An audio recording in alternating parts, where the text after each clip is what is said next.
President Barack Obama has reversed the Bush administration's limit on human stem cell research funding.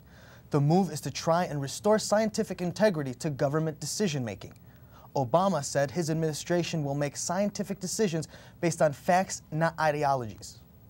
If we are going to discard those embryos, and we know that there is potential research that could lead to curing debilitating diseases, Alzheimer's, Lou Gehrig's disease, then I think that we should, in a careful way, go ahead and pursue that. The executive order also detailed Obama's stance against human cloning. The order will allow researchers to apply for government grants to help with their studies. Health insurance and drug makers have given key members of Congress nearly $1 billion in campaign contributions over the last 4 years. A study shows the money went to those with influential positions in healthcare legislation. Health insurers contributed more than $2 million to leaders in the House and Senate, including more than $500,000 to John McCain.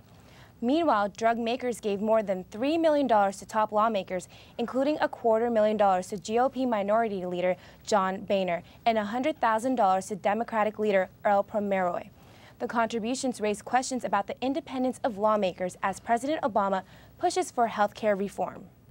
The 6 largest manufacturers of baby bottles will stop selling bottles in the United States made with bisphenol A. Bisphenol A, also known as BPA, is a chemical commonly used in plastics. BPA is linked to a range of health problems and disorders, including cancer and obesity. Health officials say it is dangerous to fetuses, infants, and children. Now here's Sunny with a rundown on sports.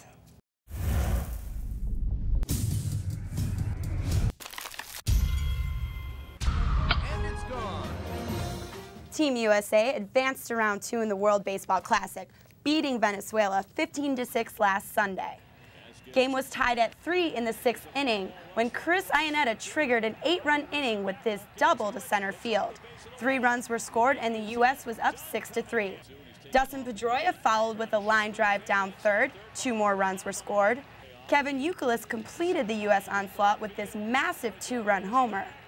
Youkilis scored 4 times for the U.S., while Iannetta and Mark DeRosa led the team with 4 RBIs each. The CSUN men's basketball team is the #1 seed in the Big West tournament. The Matadors earned the top seed thanks to their 11-5 record in Big West play. The winner of the tournament gets an automatic bid to the NCAA March Madness tournament. The CSUN women's basketball team is the #8 seed in the Big West tournament. With a 4-12 record, the Matadors will have the toughest road possible in trying to win the tournament. The winner of the tournament gets an automatic bid to the NCAA Women's Division I basketball tournament. The CSUN men's volleyball team remains the #1 team in the country after beating 8th-ranked BYU last weekend. Senior Eric Vance led the Matadors with a match-high 13 kills. Freshman Matt Stork set a career high of 6 blocks. The Matadors' win over BYU extends their winning game streak to 9 games. The CSUN women's softball team won the Worth Invitational last weekend at Matador Diamond. Thanks to an RBI single from Jacqueline Reimer, the Matadors went on to defeat the Portland State Pirates 7-5 in the tournament finale. The victory gives the Matadors an 11-4 record over its past 15 games. The Matadors' next tournament will be the San Diego Classic. The Matadors baseball team wasn't as successful. They were swept by the Nebraska Cornhuskers last weekend in a 4-game series. Youth baseball is underway. Valley View's BJ Robinson has the story on a league that was home to current Dodger Randy Wolf, Arizona Diamondback Connor Jackson, and Milwaukee Brewer Jeff Suppan. Here at West Hills Baseball, they held their opening day ceremonies where every team from every division came and sat in the outfield of the Colt Field. They started with the flag salute, indivisible, with liberty and justice for all. And 2 young girls faced the stands and sung baseball's most famous song.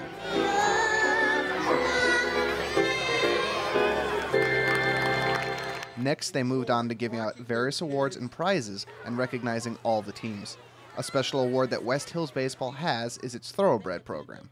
This award is presented to kids who have played from Pinto to Pony, which means they have played at every single level possible at West Hills other than Shetland. These kids are all honored with a plaque, and each child's name is engraved in a brick that is placed behind the visitor's dugout of the Colt Field. However, some kids receive more than just the plaque and brick. League President Bill Auer says what it is that sets West Hills baseball apart from other leagues. I think it's the facilities. I think it's the fact that we're a pony baseball league and we play by major league rules. And I think that draws the best players, and then that draws other players. So I think our reputation is one of the things that sets us apart. Several players on the Pony Dodgers shared what their favorite part of West Hills is. Actually playing, like getting behind the plate and catching. Playing with friends. When my team made it to the championship, even though we were like the last seed, and we beat a team we never beat in the playoffs. Dodgers coach Hector Hernandez says that West Hills has a great family environment. Just the community here, the people. There's a lot of good people here. It's more than baseball. With the Grapefruit Games completed and the opening day ceremonies over with, there's only one thing left for these kids to do: play ball. In West Hills, I'm BJ Robinson for Valley View News. If you were paying close attention to that last story, you may have seen the name of our reporter among the thoroughbred winners. Valley View's BJ Robinson is one of those winners. And that is the rundown on sports. It's back to you, Tamer. Thank you, Sunny. In these hard economic times, many people are giving back to their community.